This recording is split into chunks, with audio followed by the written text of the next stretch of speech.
ঈদের রেলের আগাম টিকিট বিক্রি শুরু 12 জুন, ফিরতি টিকিট 19 জুন থেকে, থাকছে 7 জোড়া বিশেষ ট্রেন। 12 তারিখ টিকিট বিক্রি করব, 21 জুনে যে যাত্রীরা যাবেন। আমরা 19 তারিখ টিকিট বিক্রি করব ফেরত আসার জন্য। যাত্রী সেবা নির্বিঘ্ন করতে চলছে রেলের কোচ মেরামত ও সংস্কারের কাজ।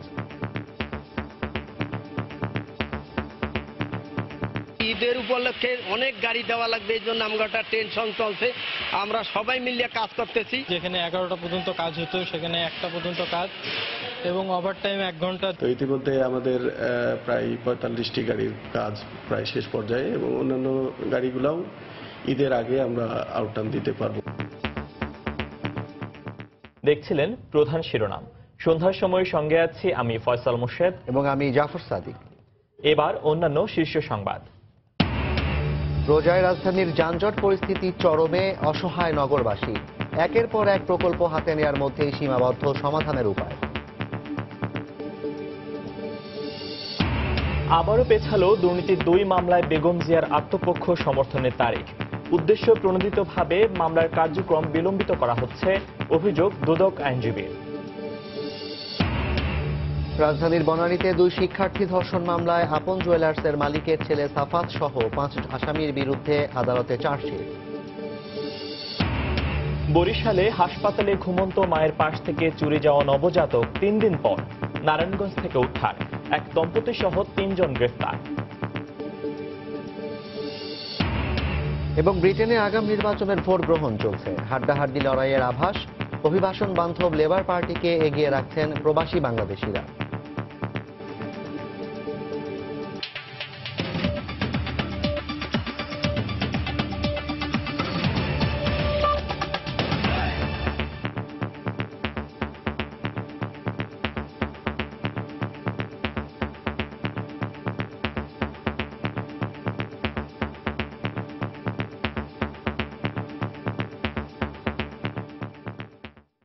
এবারের ঈদে রেলের আগাম টিকিট বিক্রি শুরু হবে 12 জুন থেকে, আর ফিরতি টিকিট পাওয়া যাবে 19 জুন থেকে।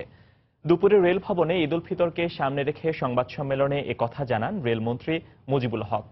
21 জুন থেকে ঈদের আগের দিন পর্যন্ত সব আন্তনগর ট্রেনের সাপ্তাহিক বন্ধ বাতিল করা হয়েছে। এছাড়া 23 জুন থেকে বেশ কয়েকটি রুটে দেয়া হবে 7 জোড়া বিশেষ ট্রেন। প্রতি বছর ঈদ এলেই স্বাভাবিকের চেয়ে কয়েক গুণ বেশি যাত্রী বেড়ে যায়, আর তাই বাড়তি চাপ সামাল দিতে রীতিমতো হিমশিম খেতে হয় রেলওয়েকে। এই পরিস্থিতি মোকাবেলায় বরাবরই নেওয়া হয় বাড়তি প্রস্তুতি। এরই ধারাবাহিকতায় এবারের ঈদ উল ফিতরকে সামনে রেখে 12 থেকে 16 জুন পর্যন্ত দেয়া হবে পর্যায়ক্রমে 21 থেকে 25 জুনের আগাম টিকিট, আর 19 থেকে 23 জুন দেয়া হবে 28 থেকে 2রা জুলাইয়ের ফিরতি টিকিট। 12 তারিখ টিকিট বিক্রি করব, 21 জুনে যে যাত্রীরা যাবেন। 13 জুন বিক্রি করব 22 জুনের জন্য যাবেন, এবং 16 জুনের টিকিট বিক্রি করব 25 জুনে যারা যাবেন। আবার ফেরত টিকিট কালোবাজারি না হয়, কোনো সন্ত্রাসী কর্মকাণ্ড না হয়, অজ্ঞান ফাটি মলম ফাটি যাতে যাত্রীদেরকে হয়রানি করতে না পারে, এ ব্যাপারে আমরা 100% তৎপর আছি। ঈদের আগে 23 থেকে 25 জুন এবং ঈদের পরে 28 থেকে 3রা জুলাই পর্যন্ত 5টি রুটে চলবে 5 জোড়া বিশেষ ট্রেন। পাশাপাশি ঈদের দিন শোলাকিয়ায় চলবে 2 জোড়া বিশেষ ট্রেন। আমাদের যেটুকু ক্যাপাসিটি আছে এর বাইরে তো আমাদের নেওয়ার সুযোগ নাই। আমরা 2,65,000 যাত্রী নেওয়ার ক্ষমতা আমাদের আছে, ক্যাপাসিটি 2,065,000, এর বাইরে সম্ভব না। এই যেটুকু আছে এটুকু যাতে শতভাগ সেবা পায় সেভাবে আমরা পদক্ষেপ নিয়েছি, এবছরও নিব। এছাড়া রেল পরিচালনার সঙ্গে সম্পৃক্ত রেলওয়ের সব কর্মকর্তা কর্মচারীর ঈদের ছুটি বাতিল করা হবে বলেও জানান রেলমন্ত্রী। রাশেদ লিমন, সময় সংবাদ, ঢাকা। ঈদে ঘরমুখো মানুষকে নির্বিঘ্নে বাড়িতে পৌঁছে দিতে চলছে রেলের কোচ মেরামত ও সংস্কারের কাজ। যাত্রী চাপ কমাতে সৈয়দপুরে অতিরিক্ত 85টি কোচ সংস্কারের কাজ চলছে জোরে সোরে। ঈদের ছুটির আগেই সব কাজ শেষ করে কোচগুলো সংশ্লিষ্ট দপ্তরকে হস্তান্তর করা হবে। নীলফামারী থেকে সাকির হোসেন বাদলের তথ্য ও ছবি নিয়ে ডেস্ক রিপোর্ট। ঈদকে সামনে রেখে সৈয়দপুরে বাংলাদেশের দ্বিতীয় বৃহত্তম রেলওয়ে কারখানায় চলছে কাজের ধুম। প্রতিটি শপে সংস্কার হচ্ছে বাতিল ও নষ্ট হয়ে যাওয়া রেলের কোচ ও বগি। প্রয়োজনের তুলনায় লোকবল অর্ধেকের কম থাকায় কাজের চাপ বেড়েছে দ্বিগুণ। এরপরও নির্দিষ্ট 8 ঘন্টার বেশি সময় কাজ করছেন শ্রমিকরা। অতিরিক্ত অর্থপ্রাপ্তি এবং ঘরমুখ মানুষের মুখে হাসি ফোটাতে তাই তাদের ফুরসত নেই দম ফেলার। ঈদের উপলক্ষে অনেক গাড়ি দেওয়া লাগবে, এই জন্য আমার একটা টেনশন চলছে। আমরা সবাই মিলে কাজ করতেছি। জনগণের সেবা দেওয়ার জন্য আমরা জান প্রাণ দিয়ে কাজ করতেছি। যেখানে 11টা পর্যন্ত কাজ হতো সেখানে 1টা পর্যন্ত কাজ, এবং ওভারটাইম 1 ঘন্টা। জনগণের সুবিধার্থে মানে এই গাড়ি আমরা তাড়াতাড়ি দিচ্ছি আর কি, অতিরিক্ত সময় কাজ করে। যাত্রীদের কাছে দায়বদ্ধতা থেকেই ঈদের ছুটির আগে কোচ সংস্কারের কাজ শেষ করা হবে বলে জানালেন সব কর্মকর্তা। ঘরমুখ মানুষগুলোকে যেন ঈদে নিরাপদে বাড়ি পৌঁছায় যায় সেই লক্ষ্যে আমরা কাজ করে যাচ্ছি। তো ইতিমধ্যে আমাদের প্রায় 45টি গাড়ির কাজ প্রায় শেষ পর্যায়ে এবং অন্যান্য গাড়িগুলোও ঈদের আগে আমরা আউটটার্ন দিতে পারবো। সৈয়দপুর রেলওয়ে কারখানায় রেলের কোচ ও বগি সংস্কারের জন্য 29টি শপ রয়েছে। সময় সংবাদ, নীলফামারী। কোনো কিছুতেই নিয়ন্ত্রণ করা যাচ্ছে না ঢাকার যানজট। বিশেষ করে রমজান মাসে যানজটে অতিষ্ঠ নগরবাসী। যোগাযোগ বিশেষজ্ঞরা বলছেন, ঢাকার সড়কগুলোতে লোক দেখানো উন্নয়নে যানজট তো কমছেই না, বরং কমানোর উপায়গুলো সংকুচিত হচ্ছে। ট্রাফিক বিভাগ বলছে, রাস্তায় কয়েকগুণ বেশি গাড়ি চলার কারণে কোনোভাবেই তারা নিয়ন্ত্রণ করতে পারছে না। মাহমুদ রাকিবের রিপোর্ট। গাড়ির জন্য অপেক্ষা, কাঙ্ক্ষিত গাড়ি আসতেই তাতে হুড়মুড় করে ওঠার চেষ্টা অফিসগামী ও ঘর ফেরত যাত্রীদের। কে কার আগে উঠতে পারেন যেন তারই পাল্লা চলছে। বহু কষ্টে গাড়িতে উঠলেও যানজটের কারণে যাত্রীদের সঠিক সময়ে নির্দিষ্ট গন্তব্যে পৌঁছার কোনো উপায় নেই। বিশেষ করে রোজা রেখে সকালে অফিসগামী ও বিকেলে ঘর ফেরত যাত্রীদের সবচেয়ে বেশি ভোগান্তি পোহাতে হয় বলে অভিযোগ তাদের। 1 থেকে 1.5 ঘন্টার উপরে হেঁটে এই পর্যন্ত আসতে হয়, তারপরে যাব মিরপুরে, গাড়ি পাচ্ছি না। ওই সাইড থেকে ভিআইপি মুভমেন্ট। এই গরমে বিশেষ করে রোজা রেখে তো অসহনীয় মানে সহ্য করার মতো না আর কি। সময়ের সমস্যাটাই তো বড় সমস্যা, অনেক সময় নষ্ট হচ্ছে, গরম, জ্যাম, তারপর রোজা, বুঝতেছেনই তো। কার কি পরিমাণ গাড়ি আছে, যার দেখা গেছে এমনও ফ্যামিলিতে 2-3টে গাড়ি আছে, সেইখানে একটা পদক্ষেপ নিয়ে কিছুটা নিরসন করতে পারে। বিশ্লেষকরা বলছেন, ঢাকায় পিক আওয়ারের যানজট নিরসনের জন্য 2005 সালে যে কৌশলগত পরিকল্পনা এসটিপি হাতে নেওয়া হয়েছিল, এখন পর্যন্ত তার একটিও বাস্তবায়ন না হওয়ায় দিন দিন ভোগান্তি বাড়ছে। পিক আওয়ারের সমাধান দেওয়ার জন্য গণপরিবহন এসটিপিতে যেগুলি ছিল গণপরিবহন ভিত্তিক একটাও এখন পর্যন্ত বাস্তবায়ন হয়নি, বরঞ্চ 7টা ফ্লাইওভার করে যেই সব জায়গায় গণপরিবহনের ব্যবস্থাপনা ছিল সেখানে একটা সাংঘর্ষিক অবস্থা তৈরি করে ফেলাতেই আজকে আমাদেরকে রিভাইজ এসটিপি করা হচ্ছে। এখন যদি ওইসব করিডোরে আমরা গণপরিবহন ভিত্তিক কোনো উন্নত সংস্করণ চালাতেও চাই, ওই এলাকাগুলিতে আমরা পারবো না। ট্রাফিক বিভাগ বলছে, পিক আওয়ারের যানজট কমাতে হলে কারিগরি সহায়তার পাশাপাশি এই বিভাগে জনবল বাড়াতে হবে। ঢাকায় মোটরাইজড এবং নন মোটরাইজড ভেহিকেল একসাথে চলে। আমাদের ঢাকায় গাড়ির সংখ্যা অনেক বেশি। সবকিছু মিলিয়ে আসলে আমাদের এই যে ইঞ্জিনিয়ারিং যে ফ্যাসিলিটিস, এই ফ্যাসিলিটিসটাকে বাড়াতে হবে এবং পাশাপাশি আমাদের এনফোর্স বৃদ্ধি করতে হবে। যোগাযোগ বিশেষজ্ঞরা বলছেন, কোটি কোটি টাকার প্রকল্প আর সংশোধিত প্রকল্পের মধ্যে আটকে আছে রাজধানীর যানজট নিরসনের কাজ। অথচ বাংলাদেশ বিনিয়োগ বোর্ডের তথ্য অনুযায়ী শুধুমাত্র এই যানজটের কারণেই প্রতি বছর দেশের আর্থিক ক্ষতি হচ্ছে প্রায় 98,000 কোটি টাকা। তাই লোক দেখানো এসব প্রকল্প আর তা পাল্লা দিয়ে খরচ না করে ঢাকার যানজট নিরসনে টেকসই পদক্ষেপ নেওয়ার তাগিদ দিয়েছেন বিশ্লেষকরা। মাহমুদ রাকিব, সময় সংবাদ, ঢাকা। রাষ্ট্রপতি মোহাম্মদ আব্দুল হামিদের ইফতারে অংশ নিয়েছেন প্রধানমন্ত্রী শেখ হাসিনা। বঙ্গভবনের দরবার হলে এই ইফতার মাহফিল অনুষ্ঠিত হয়। সন্ধ্যায় প্রধানমন্ত্রী বঙ্গভবনে পৌঁছালে রাষ্ট্রপতি তাকে স্বাগত জানান। ইফতারের আগে রাষ্ট্রপতি আব্দুল হামিদ ঘুরে ঘুরে আমন্ত্রিত অতিথিদের সঙ্গে শুভেচ্ছা বিনিময় করেন এবং তাদের খোঁজ খবর নেন। এ সময় তার সঙ্গে প্রধানমন্ত্রীও ছিলেন।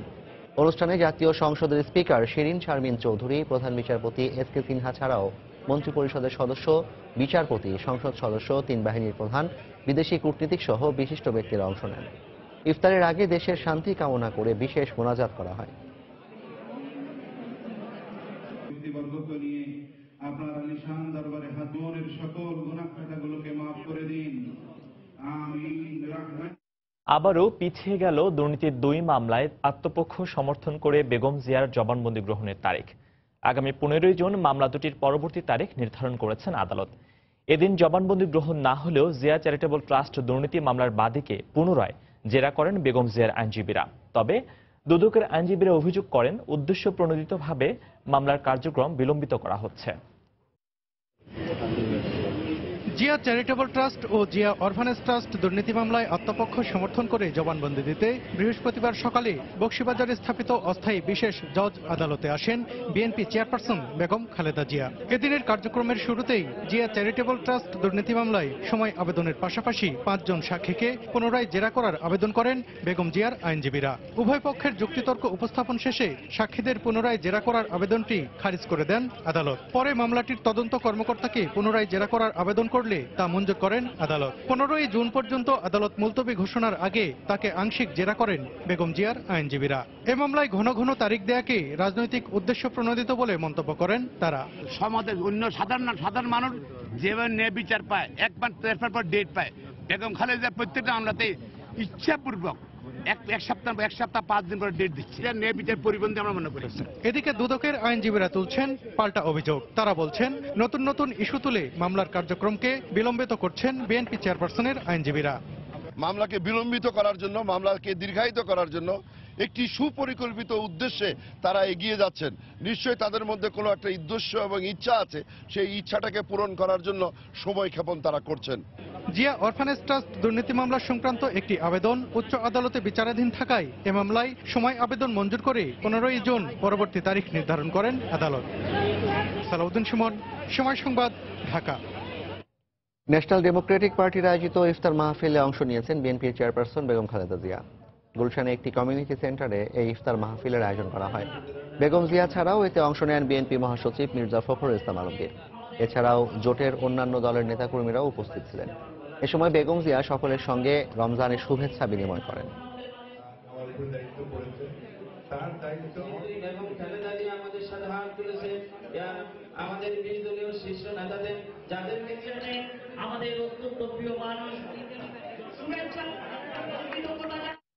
সন্ধ্যার সময়ে আরো থাকছে বিনা নোটিশে রাজুকের উচ্ছেদের বৈধতা চ্যালেঞ্জ করে হাইকোর্টে মওদুদের রিট, শুনানি 2রা জুলাই পর্যন্ত মুলতবি। গুলশানের বাড়ি সিলগালা।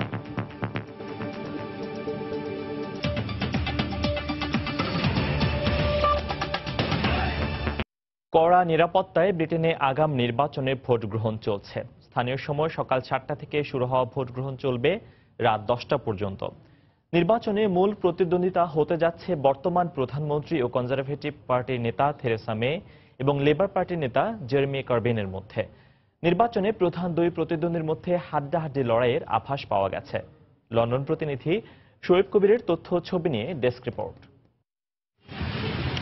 সকাল হতে লন্ডন সহ ব্রিটেনের বিভিন্ন ভোট কেন্দ্রে জড়ো হতে থাকেন ভোটাররা। England, Northern Ireland, Scotland, Wales এই 4টি রাজ্যের 4,58,00,000 ভোটার আজ তাদের প্রতিনিধি বেছে নেবেন। ম্যানচেস্টার ও লন্ডনে সন্ত্রাসী হামলার কারণে এবারে নির্বাচনে গুরুত্বপূর্ণ প্রভাবক হিসেবে কাজ করছে নিরাপত্তা ইস্যুটি। আর নির্বাচনকে ঘিরেও নেওয়া হয়েছে কঠোর নিরাপত্তা ব্যবস্থা।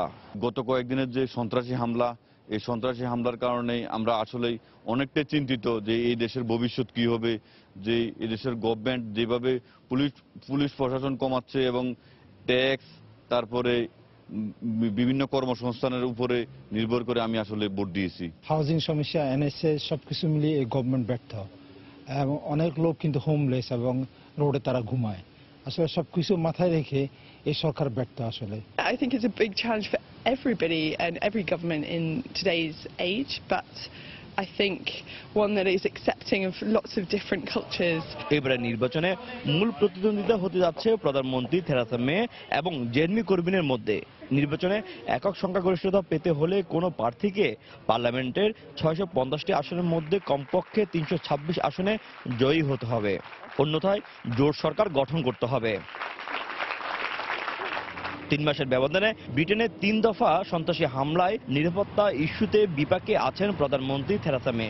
এছাড়া স্বরাষ্ট্রমন্ত্রী থাকাকালীন 20,000 পুলিশ কর্মকর্তাকে ছাঁটাই করায় তিনি সমালোচনার মুখে পড়েন।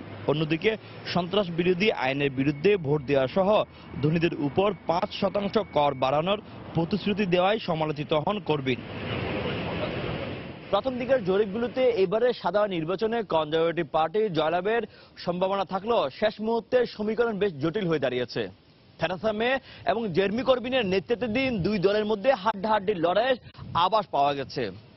এমনকি ঝুলন্ত পার্লামেন্ট হওয়ারও সম্ভাবনা বলছেন অনেকে। যদি তা হয়ে থাকে তবে থেরেসা মে যে উদ্দেশ্যে এবারে নির্বাচন দিয়েছিলেন তা হয়তো উনি সফল হবেন না। শোয়েব কবির, সময় সংবাদ, লন্ডন। ব্রেক্সিট ইস্যুকে কেন্দ্র করে ব্রিটেনের নির্বাচন হলেও এবার অভিবাসন ইস্যুটি বেশ গুরুত্বের সঙ্গে আলোচিত হচ্ছে। ব্রিটেনে ঘন ঘন অভিবাসন নীতিমালা পরিবর্তন হওয়ায় অভিবাসীরা সবসময়ই আতঙ্কের মধ্যে থাকেন। তাই এবারের নির্বাচনে কট্টরপন্থী কনজারভেটিভ বা উদারপন্থী লেবার যে দলই ক্ষমতায় আসুক না কেন, অভিবাসীদের নিয়ে দীর্ঘমেয়াদী সুষ্ঠু পরিকল্পনা থাকা প্রয়োজন বলে মনে করছেন বিশ্লেষকরা। তানভীর হাসানের ক্যামেরায় লন্ডন প্রতিনিধি শোয়েব কবিরের রিপোর্ট। বাংলাদেশ সহ বিশ্বের বিভিন্ন দেশের লোকদের কাছে ব্রিটেন স্বপ্নের দেশ। বৈধ অবৈধ নানা উপায়ে ব্রিটেনে অভিবাসীদের সংখ্যা দিন দিন বাড়ছে। কনজারভেটিভের কঠোর অভিবাসন নীতি কিংবা লেবারের অভিবাসন বান্ধব নীতি কোনোটাই দীর্ঘমেয়াদী নয়, পরিবর্তিত হয় বারবার, আর এতে প্রতিনিয়ত অনিশ্চয়তায় থাকতে হয় অভিবাসীদের। দীর্ঘমেয়াদী কোনো অভিবাসী পরিকল্পনা তারা করে না। ক্রমাগত ইমিগ্রেশন নীতি এবং নানা নিয়ম নীতি পরিবর্তনের কারণে আমরা অভিবাসীরা সবসময় একটি সমস্যার মধ্যে থাকি। তবে নির্বাচনে অভিবাসীদের বিষয়ে যে দল ইতিবাচক মনোভাব সৃষ্টি করবে তাদের দিকেই অভিবাসীরা ভোট বেশি দিবে বলে ধারণা করা হচ্ছে। লেবারের যে ইমিগ্রেশন পলিসি বা বিজনেস পলিসি, এগুলা আমাদের এশিয়ানদের ফেভারে কিছুটা হলেও ছিল, কিন্তু কনজারভেটিভ সরকারের কঠোর ইমিগ্রেশন নীতিতে এশিয়ান সহ এথনিক মাইনরিটি বিভিন্ন অসুবিধার সম্মুখীন হয়েছে অতীতে। যে দলই ক্ষমতা আসুক না কেন, গুরুত্বের সাথে দীর্ঘমেয়াদী অভিবাসন নীতি প্রণয়নের মাধ্যমে ব্রিটেনের উন্নয়নে অভিবাসীদের আরো সম্পৃক্ত করা প্রয়োজন বলে মনে করছেন ইমিগ্রেশন বিশেষজ্ঞরা। ইমিগ্রেশন নীতি একটা টেকসই মজবুত নীতি প্রয়োজন, যাতে অভিবাসীরা আকৃষ্ট হয় এবং তারা তাদের কঠোর পরিশ্রম দিয়ে ব্রিটেনের অর্থনীতিতে অবদান রাখে এবং ব্রিটেনের অর্থনৈতিকভাবে আরো স্ট্রং হয়ে সামনের দিকে এগিয়ে যেতে পারে। এই নির্বাচনে ব্রিটেনে বসবাসরত বাংলাদেশি সহ কমনওয়েলথভুক্ত দেশের নাগরিকরা ভোট দিতে পারবেন। প্রতিটি নির্বাচনে অভিবাসীরা অন্যতম মূল ফ্যাক্টর হয়ে দাঁড়ায়। সরকার পরিবর্তনের সাথে সাথে পরিবর্তিত হয় অভিবাসীদের ভাগ্য। তারা সংশয়ে থাকেন নতুন কি ধরনের নীতিমালা আসতে যাচ্ছে এই সরকার পরিবর্তনের পরপরই। শোয়েব কবির, সময় সংবাদ, লন্ডন। এই মুহূর্তে লন্ডনের হোয়াইট চ্যাপেলে আছেন সহকর্মী শোয়েব কবির। সরাসরি চলে যাচ্ছে তার কাছে। শোয়েব। দর্শক, ব্রিটেন সময় স্থানীয় 7টা থেকে ব্রিটেনের মধ্যবর্তী নির্বাচন শুরু হয়েছে এবং সেটি শেষ হবে রাত 10টা পর্যন্ত। এখন পর্যন্ত 7.5 ঘন্টা নির্বাচনে ভোট গ্রহণ অতিবাহিত হয়েছে। আমরা পূর্ব লন্ডনের ব্যাটাঙ্গি অ্যান্ড বো আসনের বেশ কয়েকটি পোলিং স্টেশন আমরা গিয়েছি। সেখানে এখনো পর্যন্ত বাংলাদেশিদের ভোট প্রদানের হার একেবারে কম। ধারণা করা হচ্ছে সময় যত বাড়বে ততই বাংলাদেশি যারা আছেন তারা হয়তো ভোট কেন্দ্রগুলোতে হয়তো যাবেন, ভোট কেন্দ্রগুলোতে যাবেন ভোট প্রদান করার জন্য। আপনারা জানেন যে ব্রিটেনের নির্বাচনের দিন কোনো প্রকার সরকারি ছুটি না থাকার কারণেই কোনো ছুটি না থাকার কারণে কিন্তু সবাই চাকরিতে যাওয়ার আগে এবং বাকি যারা আছে তারা চাকরি থেকে ফিরে আসার পরেই কিন্তু আপনার ভোট প্রদান করে। আমরা আপনাদের জানিয়ে রাখা প্রয়োজন যে এবারে নির্বাচনে বাংলাদেশি বংশোদ্ভূত প্রায় 14 জন প্রার্থী রয়েছেন, যাদের মধ্যে 3 জন সাবেক এমপি রয়েছেন। ব্রিটেনের প্রথম বাংলাদেশি বংশোদ্ভূত এমপি রোশন আরা আলী এবং বঙ্গবন্ধুর নাতনি টিউলিপ সিদ্দিকী এবং রূপা হক এবার নির্বাচনে প্রতিদ্বন্দ্বিতা করতেছেন। আর এবারের অভিবাসন বান্ধব যে প্রধান বিরোধী দল ছিল লেবার থেকে প্রায় 8 জন বাংলাদেশি মনোনয়ন পেয়েছেন। ধারণা করা হচ্ছে তাদের থেকেও হয়তো বাংলাদেশি এমপি হয়তো বেরিয়ে পড়বে। এবার আপনাকে জানিয়ে রাখার দরকার যে ফলাফল যাই হোক না কেন ব্রিটেনের বাংলাদেশি যারা রয়েছেন, বাংলাদেশিরা কিন্তু তাকিয়ে রয়েছেন যে 3 কন্যা রয়েছেন বাংলাদেশি প্রার্থী কারা জয়লাভ করবে, বাংলাদেশি প্রার্থী কারা জয়লাভ করবে সেটির দিকে বঙ্গবন্ধুর নাতনির টিউলিপ সিদ্দিকী 2015 সালে যে নির্বাচনে জিতেছিলেন সেই সময় তিনি পেয়েছিলেন 1134 ভোট 1134 ভোট।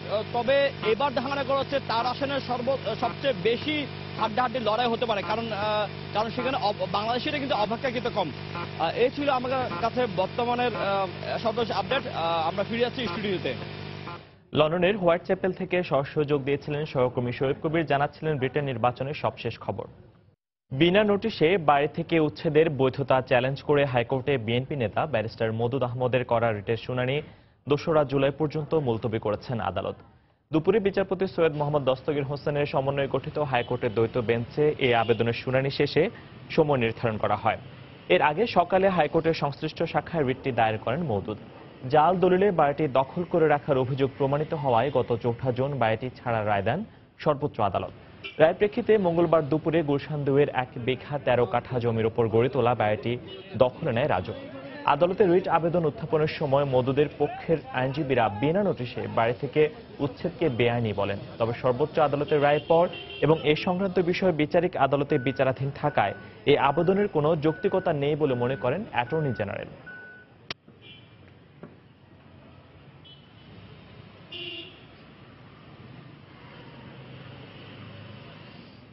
ওনার ভাই মামলা বাড়িটা পুরো পেমেন্ট করে দিয়েছেন, বাড়ির দাম দিয়েছেন এবং তার ছেলের বিরুদ্ধে মামলা করলো বাড়ির মালিকানা পাবে।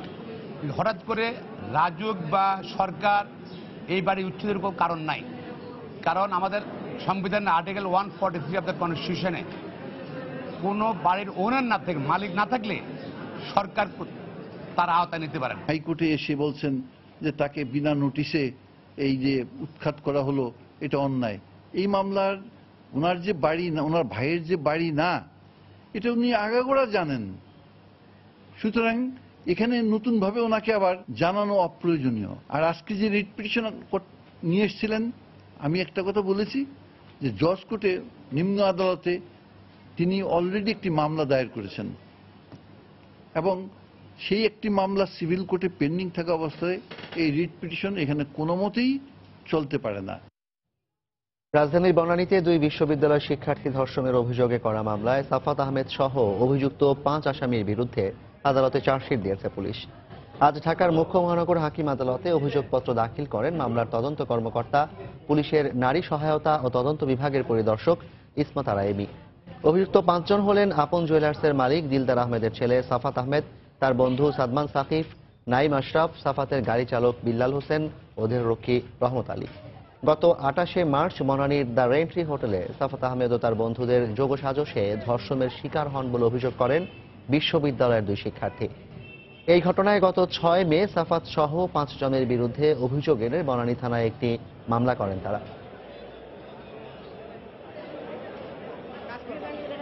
বহুল আলোচিত বনানী ধর্ষণ মামলা দীর্ঘদিন তদন্ত শেষ করার পরে আজকে আদালতে চার্জশিট দাখিল করেছে।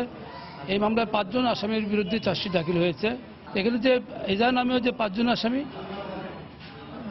আপন জুয়েলার্সের যে মালিক, তার ছেলে সাফাত আহমেদ, সে সহ মোট 5 জনের বিরুদ্ধে এই চার্জশিট দাখিল হয়েছে। বাজেটে ঘোষিত ব্যাংক গ্রাহকদের গচ্ছিত টাকা থেকে আবগারি শুল্ক প্রত্যাহার করার দাবি জানিয়েছেন বেশ কয়েকজন সংসদ সদস্য। সকালে সংসদ অধিবেশনে বাজেট পরবর্তী প্রশ্নোত্তর পর্বের 7ম দিনের আলোচনায় প্রায় সব সংসদ সদস্যই এই দাবি জানান। তারা দাবি করেন ব্যাংকে 1 লাখের বেশি টাকা রাখলেই তা থেকে আবগারি শুল্ক কাটা হলে সাধারণ মানুষের জন্য সেটি বোঝা হয়ে উঠতে পারে। এজন্য বাজেট পাশের আগেই এই সিদ্ধান্ত থেকে অর্থমন্ত্রীকে সরে আসার আহ্বান জানিয়েছেন সংসদ সদস্যরা। তবে আকার নিয়ে বিএনপি প্রশ্ন তুললেও সংসদ সদস্যরা বাজেট বাস্তবায়নে অর্থমন্ত্রীকে সব ধরনের সহযোগিতার আশ্বাস দেন। দুর্নীতি না কমানো গেলে বাজেট বাস্তবায়ন অসম্ভব হয়ে বলেও প্রশ্নোত্তর পর্বে মত দেন অনেকে। আগামী রোববার পর্যন্ত সংসদ অধিবেশন মুলতবি করা হয়েছে। উন্নত বিশ্ব করার জন্য যেই বড় বড় মেগা প্রকল্প ইতিমধ্যেই নেওয়া হয়েছে তার কিছু উল্লেখ। এদিকে বাজেটে 1 লাখ টাকার উপর ধার্যকৃত আবগারি শুল্ক এবং প্রস্তাবিত ভ্যাটের হার প্রত্যাহারের কোনো সম্ভাবনা নেই বলে জানিয়েছেন অর্থমন্ত্রী আবুল মাল আব্দুল মুহিত।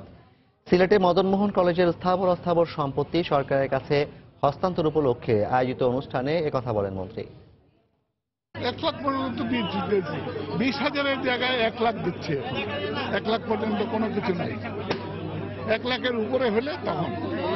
1 লাখের উপরে হলে এটা কি মানে বাতিল করার বা স্থগিত করার কোনো পরিকল্পনা আছে? না, পরিকল্পনা নাই, but it all depends on the assembly. তারা তো আলোচনা করবেন, তারপরে পাস করবেন। হাসপাতালে চিকিৎসাধীন হেফাজতে ইসলামের আমির আল্লামা শাহ আহমদ শফিকে দেখতে গিয়েছিলেন বিএনপির মহাসচিব মির্জা ফখরুল ইসলাম আলমগীর। দুপুর 1টার দিকে রাজধানীর গেন্ডারে আজগর আলী হাসপাতালে যান তিনি। মির্জা ফখরুল আহমদ শফির শারীরিক অবস্থার খোঁজ খবর নেন। এ সময় বিএনপির ভাইস চেয়ারম্যান মীর নাসির ও হেফাজতে ইসলামের বিভিন্ন পর্যায়ের নেতারা উপস্থিত ছিলেন। গত 6 জুন শ্বাসকষ্ট সহ বিভিন্ন অসুস্থতা নিয়ে আহমদ শফি আজগর আলী হাসপাতালে ভর্তি হন।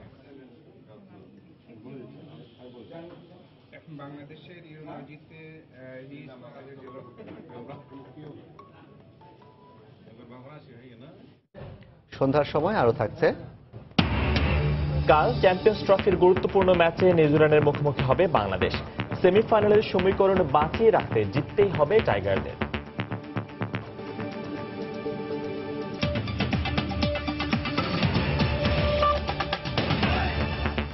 উন্নত স্টেইনলেস স্টিল প্যানেল, সময় সাশ্রয়ী brush burner, 50,000 auto ignition, topper gas stove. বরিশালে হাসপাতালে মায়ের কোল থেকে চুরি হওয়া নবজাতককে 3 দিন পর উদ্ধার করা হয়েছে। গ্রেফতার করা হয় এক দম্পতি সহ 3 জনকে। বুধবার গভীর রাতে নারায়ণগঞ্জ থেকে নবজাতককে উদ্ধার করে র্যাব।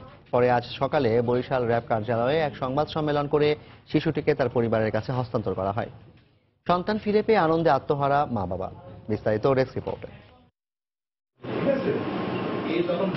জন্ম নেয়ার একদিন পরই চুরি হয়ে যাওয়া একমাত্র ছেলে তাসকিনকে ফিরে পেয়ে স্বস্তি ফিরে এসেছে মা সালমা বেগমের। নারী ছেঁড়া ধনকে কাছে পেয়ে চোখে মুখে ফুটে উঠেছে প্রশান্তির ছায়া। আর তাসকিনের বাবা ছেলেকে ফিরে পেয়ে ভুলে গেছেন গত 3 দিনের উদ্বেগ উৎকণ্ঠার কথা। আমার বাচ্চা আমি সুস্থভাবে ভালোভাবে যেন আমি ফিরে পেয়েছি, এটি বড় চাওয়া, বড় আমার কাছে বড় আনন্দ। র্যাবের সদস্যরা আমার বাচ্চা আমার বুকে ফিরিয়ে দিয়েছে, তাতে আমি সন্তুষ্ট। র্যাব 8-এর অধিনায়ক লেফটেন্যান্ট কর্নেল আনোয়ারুজ্জামান জানান, শিশুটি চুরির অভিযোগ পাওয়ার পর থেকেই হাসপাতালে সালমা বেগমের পাশের বেড থেকে চলে যাওয়া এক রোগীকে সন্দেহ হয় তাদের। এরই সূত্র ধরে বুধবার গভীর রাতে নারায়ণগঞ্জের ফতুল্লায় অভিযান চালায় র্যাবের একটি দল। এ সময় একটি বাড়ি থেকে চুরি যাওয়া নবজাতককে উদ্ধার করে তারা। গ্রেফতার করা হয় এক দম্পতি সহ 3 জনকে। নারায়ণগঞ্জের ফতুল্লা থেকে উক্ত বাচ্চাকে উদ্ধার করতে সক্ষম হই এবং 2 জনকে গ্রেফতার করি। ডাক্তারকে দেখিয়েছি এবং তার চিকিৎসার জন্য র্যাবের পক্ষ থেকে আমরা আর্থিক সহায়তা প্রদান করেছি। যে চুরি করেছিল তার মেয়ের জন্য তার মেয়ের বাচ্চা হতো না। গত রোববার ভোরে বরিশাল শেরেবাংলা মেডিকেল থেকে ঘুমন্ত অবস্থায় মায়ের কোল থেকে চুরি করা হয় নবজাতক তাসকিনকে। সময় সংবাদ, বরিশাল। গম বা আটার বাজার মূল্য হিসেব করে দেশে এবছর জনপ্রতি সর্বনিম্ন 65 টাকা ফিতরা নির্ধারণ করা হয়েছে। আজ ইসলামিক ফাউন্ডেশনের সভাকক্ষে ফিতরা নির্ধারণী সভায় এ সিদ্ধান্ত হয়। 1650 গ্রাম গম বা আটা অথবা খেজুর, কিশমিশ, পনির বা জবের মধ্যে যে কোনো একটি পণ্যের 3300 গ্রামের বাজার মূল্য অনুযায়ী ইসলামী শরিয়াহ মোতাবেক ফিতরা নির্ধারণ করা হয়। সভা থেকে এবছর সর্বনিম্ন 65 টাকা থেকে 1980 টাকা ফিতরা নির্ধারণ করা হয়। নিজ নিজ সামর্থ্য অনুযায়ী যে কোনো একটি পণ্য বা সমমূল্য দিয়ে ফিতরা আদায় করা সামর্থ্যবান মুসলমানের জন্য ওয়াজিব। ঈদ উল ফিতরের নামাজের আগেই সামর্থ্যবানদের এ ফিতরা আদায় করতে হয়।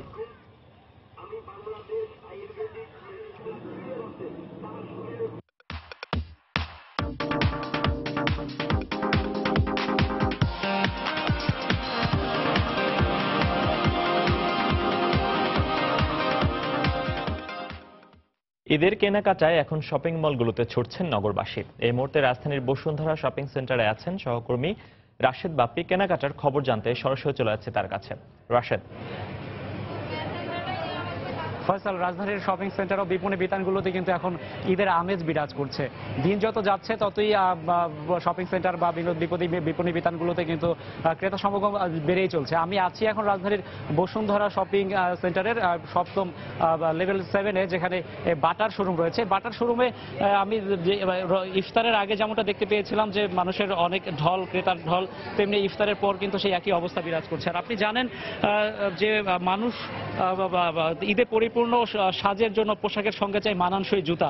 তাই তো ঈদ কেনাকাটায় পোশাকের সঙ্গে সমান গুরুত্ব পাচ্ছে জুতা, আর নানা ডিজাইনের নতুন পোশাকের সঙ্গে মিল রেখে জুতা কিনতে দোকানগুলোতে কিন্তু এখন উপচে পড়া ভিড় আমরা লক্ষ্য করছি। আর প্রথম রমজানে যেমন পোশাকের দোকানগুলোতে ভিড় ছিল, এখন সেই ভিড় এসে মিলেছে জুতার দোকানগুলোতে, কারণ ওই পোশাকের সঙ্গে মিল রেখে নতুন নতুন ডিজাইনের জুতো এবং বিভিন্ন রঙের জুতা কিন্তু কিনছেন এখানকার যারা ক্রেতা রয়েছেন তারা। আমরা এখানে ক্রেতাদের সঙ্গে কথা হয়েছে, ক্রেতারা আমাদেরকে যেমনটা বলেছেন তারা এবার স্লিপার এবং ছেলেরা যারা বা পুরুষ যারা ক্রেতা রয়েছেন তারা স্লিপার এবং বেল্টের জুতায় বেশি গুরুত্ব দিচ্ছেন, আর নারী যারা রয়েছেন তারা মিডিয়াম হিল এবং তারাও কিন্তু স্লিপারের দিকেও তাদের ঝোঁকটা একটু বেশি আমরা দেখতে পেয়েছি। আর আপনি জানেন যে সময়ের ফ্যাশন সচেতন মানুষ পোশাকের সঙ্গে মানানসই জুতা পরাকে একটি রুচিশীল ব্যক্তিত্বের প্রকাশ বলেই মনে করেন, আর এই রুচিশীলতার পরিচয় দিতেই কিন্তু মানুষ বিভিন্ন ধরনের জুতা কিনছেন। আর একটা বিষয়, এই দোকানগুলোতে প্রত্যেকটি জুতারই কিন্তু একটি দাম নির্ধারণ করা থাকে এবং সেই নির্ধারিত দামেই তারা দোকানে জুতাগুলো কিনছেন, আর এই জন্যই তারা এখানে এসে স্বাচ্ছন্দ্য মতো করে তাদের সাধ্যের মতো যে সামর্থ্যে যা কুলায় তাই জুতা কিনছেন। আর এখানকার যারা বিক্রেতা রয়েছেন তারা আমাদেরকে জানিয়েছেন যে সব শ্রেণীর ক্রেতারা যাতে কিনতে পারেন সেরকম তাদের চাহিদা এবং তাদের সাধ্যের সাথে মিল রেখেই তারা নতুন নতুন ডিজাইনের জুতা এবার এনেছেন এবারের ঈদে। ফয়সাল, এই ছিল আমার হাতে সবশেষ খবর ঈদ কেনাকাটার। ফিরে যাচ্ছি স্টুডিওতে। সহকর্মী রাশেদ বাপ্পি সরাসরি যোগ দিয়েছিলেন রাজধানীর বসুন্ধরা সিটি শপিং কমপ্লেক্স থেকে, জানাচ্ছিলেন ঈদ কেনাকাটার খবর। ক্ষতিকর উপাদান থাকা একটি মিষ্টি তৈরি কারখানাকে 1.5 লাখ টাকা জরিমানা করেছেন ভ্রাম্যমাণ আদালত। এছাড়া পরীক্ষা নিরীক্ষা ছাড়াই পানি সরবরাহ করায় একটি কোম্পানিকে 3 লাখ টাকা জরিমানা করা হয়। দুপুরে রাজধানীর আলাদা স্থানে র্যাব 1 ও বিএসটিআই এর অভিযানে এই জরিমানা আদায় করা হয়। রাজধানীর তেজগাঁওয়ে বিএসটিআই কার্যালয়ের পাশেই ম্যাক্স ট্রেড ইন্টারন্যাশনাল নামে একটি বিশুদ্ধ খাবার পানি প্রস্তুতকারী প্রতিষ্ঠান। অপরিচ্ছন্ন পরিবেশে কোনো ধরনের পরীক্ষা ছাড়াই খাবার পানি প্রস্তুত ও বিপণন করে আসছে কোম্পানিটি। দুপুরে র্যাব 1 ও বিএসটিআই এর যৌথ অভিযানে ধরা পড়ে কোম্পানির নানা অনিয়ম। এ সময় প্রতিষ্ঠানটিকে 3 লক্ষ টাকা জরিমানা করেন র্যাবের নির্বাহী ম্যাজিস্ট্রেট। এছাড়া রাজধানীর নাখালপাড়ায় একটি মিষ্টি তৈরির কারখানায় অভিযান চালায় ভ্রাম্যমাণ আদালত। মিষ্টিতে ক্ষতিকারক উপাদান পাওয়ায় কারখানাটিকে 1.5 লাখ টাকা জরিমানা করা হয়। পানি যেভাবে ফিল্টার করার কথা, যে পরিমাণ রেজিন বা ফিল্টারিং যে সমস্ত ইনস্ট্রুমেন্ট থাকার কথা তারা সেটা নিয়মিত চেঞ্জ না করে নর্মাল পানি তারা বাজারে ছেড়ে দিচ্ছে। পাশাপাশি দেখলাম যে একটি মিষ্টি দোকানে আপনার অত্যন্ত ক্ষতিকর অ্যামোনিয়াম নাইট্রেট ব্যবহার করা হচ্ছে, এটি মানুষের কিডনির জন্য অত্যন্ত ক্ষতিকর। তো এই সমস্ত অপরাধের কারণে এখানে বেশ 3টি প্রতিষ্ঠানকে এখানে বিভিন্ন ধরনের জরিমানা আরোপ করা হয়েছে। বিএসটিআই জানায় প্রতিদিন পানি প্রস্তুতের সময় পরীক্ষার নিয়ম থাকলেও গত 2 বছরেও কোনো ধরনের পরীক্ষা ছাড়াই খাবার পানি প্রস্তুত করে আসছে কোম্পানিটি। ড্রিঙ্কিং ওয়াটারটা আমার কাছে মনে হচ্ছে এটা ক্ষতিকারক, কারণ এদের কোনো টেস্টিং ফ্যাসিলিটি আছে বাট টেস্ট করে নাই। স্যার অসুস্থ ছিল তাই আসে নাই কেমিস্ট্রি, এজন্য পরীক্ষা করা হয় নাই, কিন্তু আমরা তো চেষ্টা করি সবসময় 100% কোয়ালিটি দেওয়ার। এছাড়া ঢাকা উত্তর সিটি কর্পোরেশনের উদ্যোগে রাজধানীর মোহাম্মদপুরে অস্বাস্থ্যকর পরিবেশে ইফতার সামগ্রী তৈরি ও মেয়াদ উত্তীর্ণ পণ্য রাখার অভিযোগে 2টি দোকানকে মোট 20,000 টাকা জরিমানা করে ভ্রাম্যমাণ আদালত। সাদিকুর রহমান, সময় সংবাদ, ঢাকা। আবারও দেশের বাইরের খবর। পশ্চিমবঙ্গের দার্জিলিংয়ে রাজ্য সরকার বিরোধী বিক্ষোভের সময় পুলিশের সঙ্গে ব্যাপক সংঘর্ষে বেশ কয়েকজন আহত হয়েছেন। বিক্ষোভকারীরা নিরাপত্তা বাহিনীর 12 থেকে 14টা গাড়িতে আগুন দেয়। দোকানপাট সহ আশপাশের বিভিন্ন স্থাপনায় ভাঙচুর চালায় বিক্ষোভকারীরা। এই অবস্থায় পরিস্থিতি নিয়ন্ত্রণে পার্বত্য অঞ্চলটিতে সেনা মোতায়েনের সিদ্ধান্ত নেওয়া হয়েছে। দার্জিলিংয়ের রাজ্য ভবনে মন্ত্রিপরিষদের সঙ্গে মুখ্যমন্ত্রী মমতা বন্দ্যোপাধ্যায়ের বৈঠকের সময় বাইরে বিক্ষোভ করে গোর্খা জনমুক্তি মোর্চার নেতাকর্মীরা। পুলিশ তাদের বাধা দিলেই অশান্ত হয় পরিবেশ। এই বিক্ষোভকে কেন্দ্র করে ছড়িয়ে পড়া সহিংসতার কারণে ওই অঞ্চলে প্রায় 50,000 পর্যটক আটকে পড়েছে বলে জানায় স্থানীয় কর্তৃপক্ষ। যুক্তরাষ্ট্র এবং কুয়েতের মধ্যস্থতার চেষ্টা সত্ত্বেও কমছে না মধ্যপ্রাচ্যের কূটনৈতিক সংকট। সর্বশেষ কাতারের উপর অর্থনৈতিক নিষেধাজ্ঞা আরোপের হুমকি দিয়েছে সংযুক্ত আরব আমিরাত। কাতারের প্রতি সহানুভূতি দেখালে নিজ নাগরিকদের 15 বছর কারাদণ্ড দেওয়ারও হুঁশিয়ারি দেওয়া হয়। সৌদি আরব সহ মধ্যপ্রাচ্যের কয়েকটি দেশের কূটনৈতিক সম্পর্ক ছিন্ন করাকে কেন্দ্র করে চলমান সংকট সমাধানে বুধবার টেলিফোনে কাতারের আমির Sheikh Tamim bin Hamad Al থানির সঙ্গে টেলিফোনে কথা বলেন মার্কিন প্রেসিডেন্ট ডোনাল্ড ট্রাম্প। মধ্যপ্রাচ্যের এই কূটনৈতিক সংকট সমাধানে যুক্তরাষ্ট্র আগ্রহী বলে জানান তিনি। এদিকে কাতারকে নিয়ে উদ্ভূত সংকটের জন্য রুশ হ্যাকাররা দায়ী বলে দাবি করেছে মার্কিন গোয়েন্দা সংস্থা FBI।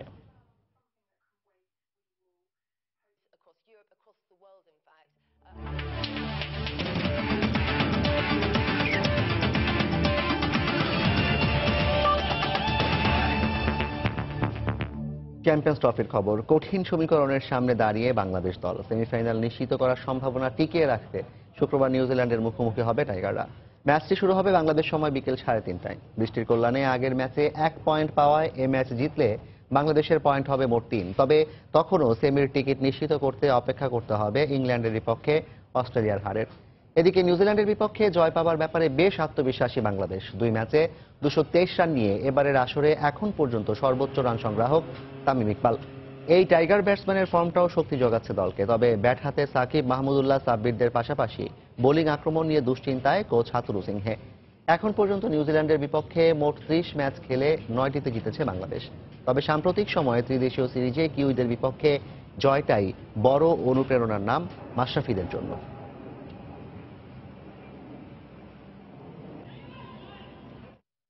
সন্ধ্যার সময়ের পর্যায়ে শীর্ষ সংবাদগুলো জানিয়ে দিচ্ছি আরেকবার। ঈদে রেলের আগাম টিকিট বিক্রি শুরু 12 জুন। ফিরতি টিকিট পাওয়া যাবে 19 জুন থেকে। থাকছে 7 জোড়া বিশেষ ট্রেন। ওয়ার্কশপে চলছে 85টি কোচ মেরামত ও সংস্কারের কাজ।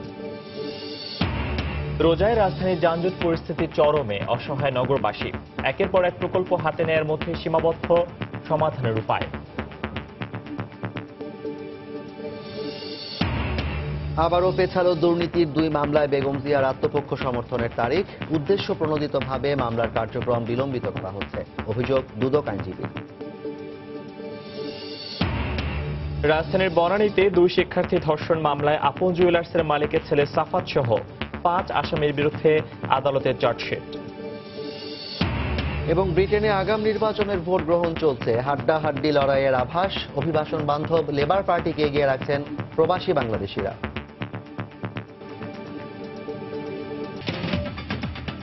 এই ছিল সন্ধ্যার সময়। যে কোনো খবর পেতে ভিজিট করুন সময়নিউজ.tv আর সঙ্গে থাকুন সময়।